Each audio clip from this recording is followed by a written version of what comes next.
Brussels has pledged another 50 billion euros to Ukraine. That's despite inflation raging on the continent. The aid will be rolled out over the next 4 years, although it is contingent on Kiev rooting out corruption.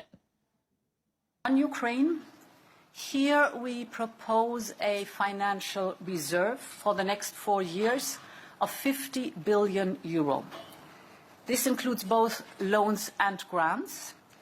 The reserve will provide, first of all, a perspective for our partners in Ukraine, predictability, and it should also incentivize other donors to step up too. The EU's economy has been pretty much flatlining over the last 15 years since the 2008 global financial crisis. Back in that year, it was actually a full $1 trillion larger than that of the U.S.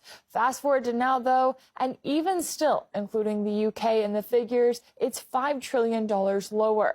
RT contributor Chris Ems gave us his take on what's happened. The European Union as a bloc in itself has been pretty much a nodding dog to the United States.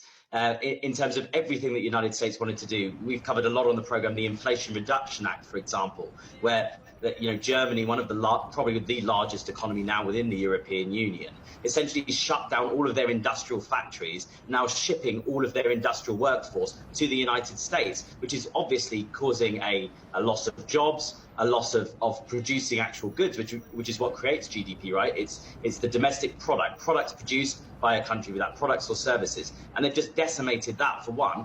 And the second part is very simple, right? In terms of the current conflict in Ukraine, Europe has just followed the United States blindly into this. They have sanctioned all of Russian oil and gas, where the majority of Europe was relying on that very, very cheap natural resource to power their economies, and have just essentially are now going to buy that resource, especially natural gas, from the United States. So essentially it seems like the United States says, we will decimate your economy and you'll go ahead with it, and at the same time we'll strengthen ours and we'll just shrug our shoulders and no one will tell us how it happened. If the EU and the US continue this sort of special relationship, but the special relationship seems to be the US get everything and the EU gets decimated, and I don't think it's very good, because I think eventually we're seeing political movements wake up. We're seeing opposition to the conflict in Ukraine waking up, and people starting to realise that. So if that happens and we start to see different politicians and a different kind of politics being elected to the European Parliament, we've got a chance of changing that, and also European nations as a whole. But, I always like to be a hopeful optimist that things are changing.